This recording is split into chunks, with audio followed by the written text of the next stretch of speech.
Hola familia, buenas tardes, buenos días, buenas noches, donde te encuentres. Quiero comentarte que continuamos ahora en este estudio bíblico del libro de Romanos, capítulo 5. Y vamos a estar viendo ahora del versículo 3 al 5 en esta tarde.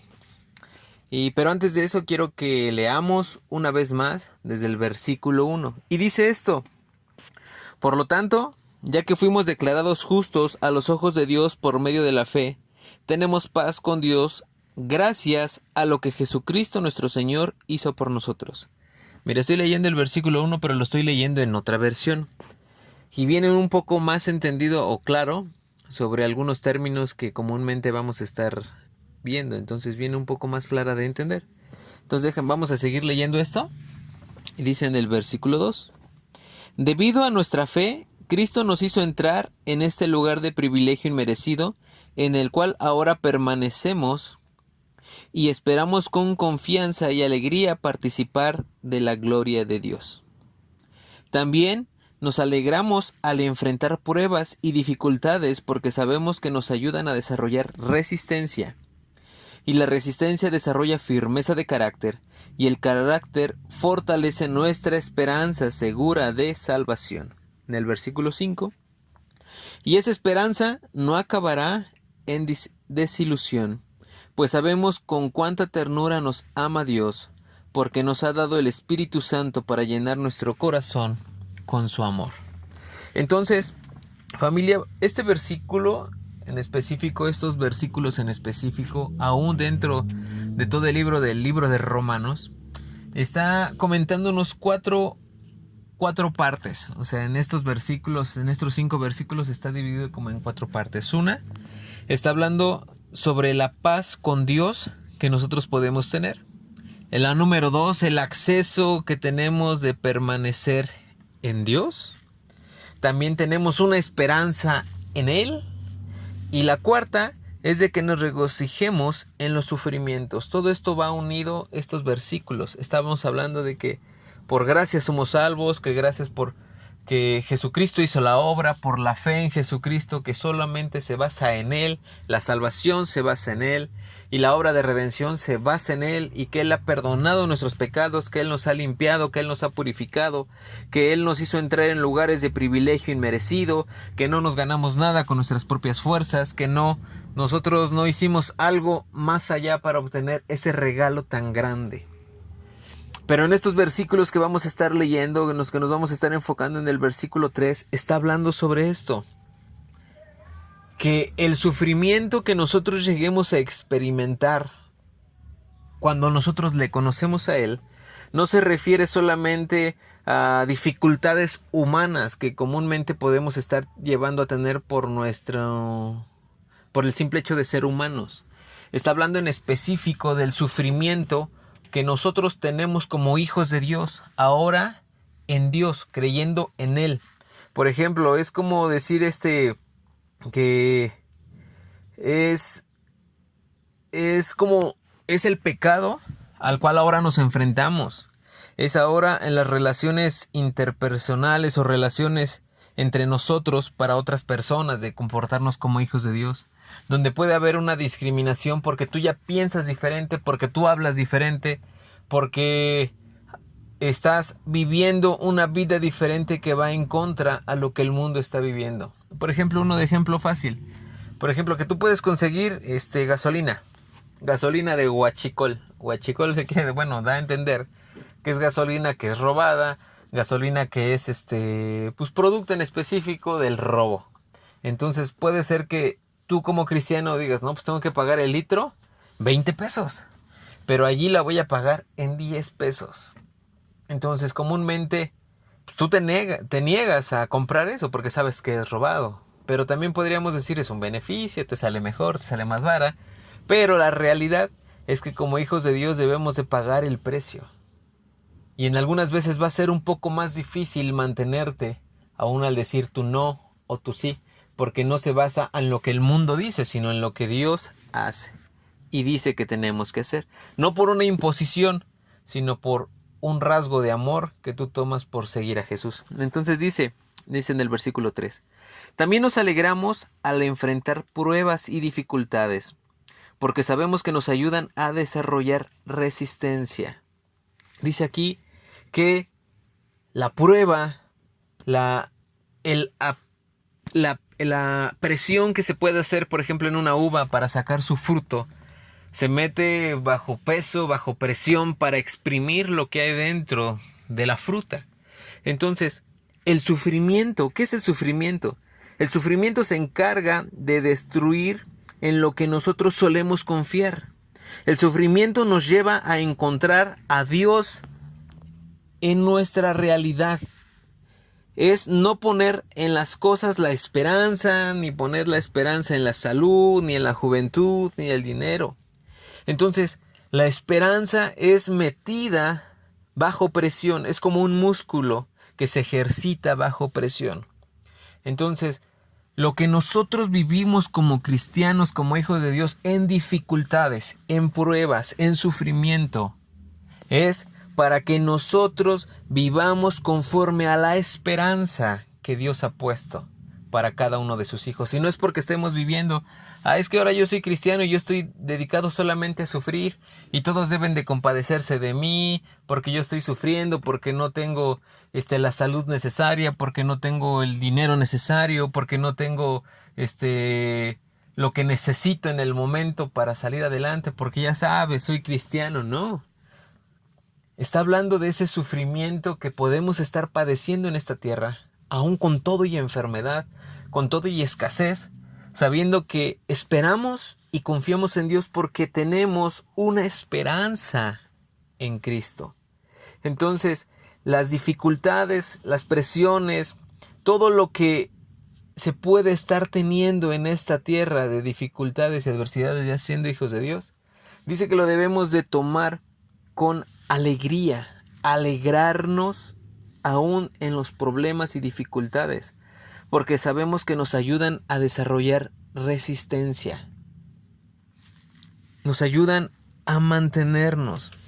Entonces, las presiones que podemos tener sobre la tentación, sobre las relaciones entre otras personas, entre otros creyentes, estar en contra en el mundo, o sea, las presiones y dificultades, una enfermedad, una pérdida de trabajo, problemas familiares, aún con todo y las adversidades por ser creyentes, vamos a tenerlas. Entonces lo que dice Pedro en el libro de Juan capítulo 16 versículo 23, dice: ¿por qué se extrañan de alguna cosa rara que estén aconteciendo? O sea, ¿por qué se están extrañando si venimos como tal tenemos que estar padeciendo en sufrimiento?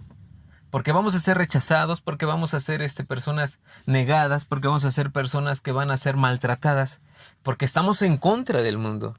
También en Hechos capítulo 14 versículo 22 dice esto: es necesario a través de muchas tribulaciones entremos en el reino de Dios. Todo viene junto. El cristianismo o el seguir a Jesús no solamente es paz, tranquilidad y alegría y no pasará nada y llegamos directamente al cielo. Son dificultades, es tribulación, es persecución, es estar viviendo en fe, en esperanza, aún con todo esté en nuestra contra. Que no tengas trabajo, que no tengas salud, que no tengas algo puesto en tu confianza y en seguridad para decirte que estás seguro, sino que nuestra seguridad depende de Dios. Entonces, y esto no es opcional, es necesario. Pablo dice que nos debemos de gloriar. Entonces en el versículo 4 dice: y la resistencia desarrolla firmeza de carácter, y el carácter fortalece nuestra esperanza segura de salvación. Cuando nosotros estamos enfrentando una enfermedad, hay muchos testimonios de personas, de amigos, de conocidos, de personas que aún dentro del mismo ministerio se les complica. Tengo un primo, ese primo, él es pastor de una iglesia allí en México, tomó la decisión de seguir a Jesús. Él venía de un tipo de doctrina donde se enseñaba que el sábado es la ley. Él estudió dentro de un seminario bíblico conforme dirigido un poco direccionado a tipo adventista. Entonces él al buscar más de la Biblia, al conocer más de Dios, pues Dios le va abriendo un poco más el panorama y tiene que tomar decisiones. Y él al empezar a tomar decisiones fue rechazado del mismo grupo donde iba, pero él tomó la decisión de seguir la iglesia de Jesús o la iglesia a la cual él pertenecía. Y no significa que la iglesia a la cual él pertenecía no haya sido una iglesia que te instruya a Dios, sino que a veces los principios o normas morales que uno va construyendo más allá que en la Biblia vienen y las vamos adquiriendo y después las peleamos y decimos que eso es una realidad dentro de nuestra doctrina general de la Biblia por interpretación que podemos estar viendo. Entonces, pues uno puede estar peleando a veces más esas partes.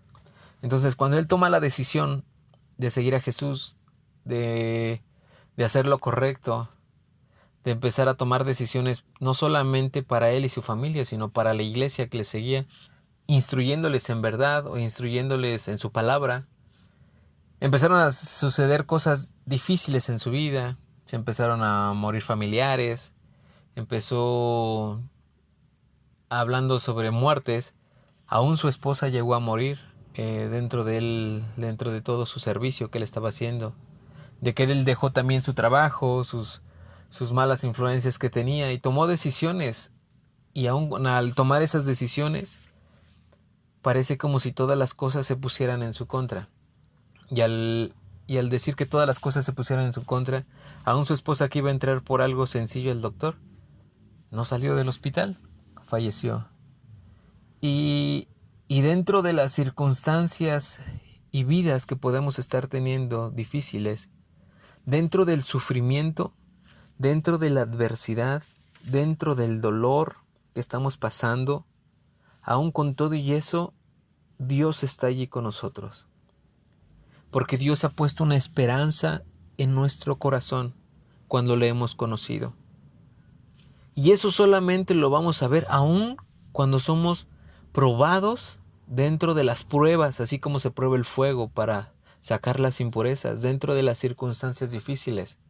Es cuando debemos de seguir confiando en Dios, descansando en su presencia, aunque todo el mundo, aunque toda nuestra enfermedad, aunque toda la muerte, aunque todo esté en contra nuestra, tenemos que seguir creyendo en Dios. Y la historia de mi primo, yo no sé qué estuvo pasando por su mente, por su cabeza, pero cuando lo escuchas hablar y agradeces por el tiempo que vivió con su esposa, y aún dentro de que su papá se murió, su esposa se murió, aún dentro de todas las muertes que él pudo haber estado viendo, la fe y la esperanza no decayó. Sigue predicando, sigue hablando de su palabra, sigue esforzándose en las cosas de Dios. Y así como esos testimonios donde somos sometidos a diferentes presiones, donde somos aplastados, dice en su palabra que Dios es el que nos corrige, porque Él es un padre que corrige a sus hijos, nos instruye, porque seguimos trayendo orgullo, porque seguimos trayendo vanidad, porque seguimos trayendo dependemos de muchas cosas, porque ponemos nuestra confianza y nuestra esperanza en lo que nos rodea, en lo que nos da seguridad. Y cuando estamos en las manos de Dios, Dios hace un milagro dentro de todos esos problemas o detalles que estemos viviendo. Entonces, yo no quiero minimizar tus problemas. Yo no quiero que malinterpretes, él está sufriendo, pues déjalo, ¿no? Pues es normal, venimos a padecer, ¿no? No es solamente eso, sino que la realidad de cada creyente es de que debemos de entender que no debemos aún solamente minimizar el sufrimiento, y aún con todo y eso podemos saber que cada persona lleva una lucha, lleva un proceso, lleva un momento de prueba, y que esa persona tendrá que definirse por un corazón agradecido hacia Dios. Y eso es lo que también dice Pablo unos versículos adelante, en el versículo 5. Y esa esperanza que tenemos en Dios no nos avergonzará. Esa esperanza que tenemos no desaparecerá. Y esa esperanza no acabará en una desilusión. Nosotros no seremos desilusionados, porque hay una esperanza que Dios hizo a través de su Espíritu Santo, porque aquí dice en este versículo, y esa esperanza no acabará en desilusión, pues sabemos con cuánta ternura nos ama Dios, porque nos ha dado el Espíritu Santo para llenar nuestro corazón con su amor. Esto es algo sobrenatural, es algo antinatural para el humano, porque dentro de la prueba y el dolor no podríamos experimentar gozo, ni paz, ni confianza de lo que Dios está haciendo en nuestras vidas. Porque así como cuando el pastor estaba también comentando sobre la historia de Jail de Christian Skaters, de los cristianos que andan aquí en patineta, así como Edgar, del ministerio que tiene, donde él ahora trae una sonda, donde él ha podido ayudar, ha predicado, donde ahora le toca en estos momentos de dificultad y adversidad traer una bolsita y empezar a sacar todo lo que tiene en sus intestinos por la bolsa, y lo va a traer varios meses. Donde solamente no es un tiempo, es un proceso. Pero dentro de las dificultades y de las pruebas, Dios va definiendo a sus hijos, su carácter, su forma, en esperanza. Y es lo que dice, nos va definiendo en ese carácter de confiar en Dios y que no seremos desilusionados. Entonces, familia, necesitamos mirar a nuestras vidas. Necesitamos mirar a nuestro interior, a nuestro corazón. Necesitamos mirar con un corazón dispuesto y agradecido, sabiendo que Dios llegará al rescate en cada situación, dice su palabra, que Él está al pendiente de sus hijos, que Él, aun cuando estamos en dificultades, Él llegará a tiempo en cada situación. Y descansemos en Dios, descansemos en su palabra, descansemos en su presencia. Y si le conocemos y su Espíritu Santo está con nosotros, que nos inunde de paz, nos inunde de su presencia. Entonces, familia, no dejemos de buscarle, no dejemos de agradecerle en los momentos difíciles, decir gloria a Dios, aún dentro de esta enfermedad, gloria a Dios, aún por este tiempo que estoy viviendo, gloria a Dios por lo que Él va a hacer, aunque nuestra situación esté por los suelos, aunque nuestra situación esté que humanamente podríamos decir no hay solución, solamente un milagro. No perdamos la esperanza de que Dios está con sus hijos, no perdamos la esperanza de que Dios va a meter la mano. No pierdas la esperanza de que es un proceso y que es por un corto tiempo y Dios hará un milagro. Entonces, familia, sigamos en este estudio de Romanos. Dios bendiga tu vida, tu corazón y tus pensamientos. Que Dios nos dé paz con su Espíritu Santo que ha inundado nuestros corazones para conocerle. Y si tú no has puesto tu confianza en Dios y si estamos en un momento de dificultad, relájate. Párate un momento, mira los cielos, habla con Dios y que Él sea el que te dé de tu paz, de su paz que solamente Él puede dar. Dios bendiga tu vida, en el nombre de Jesús. Muchas gracias, Padre. Amén.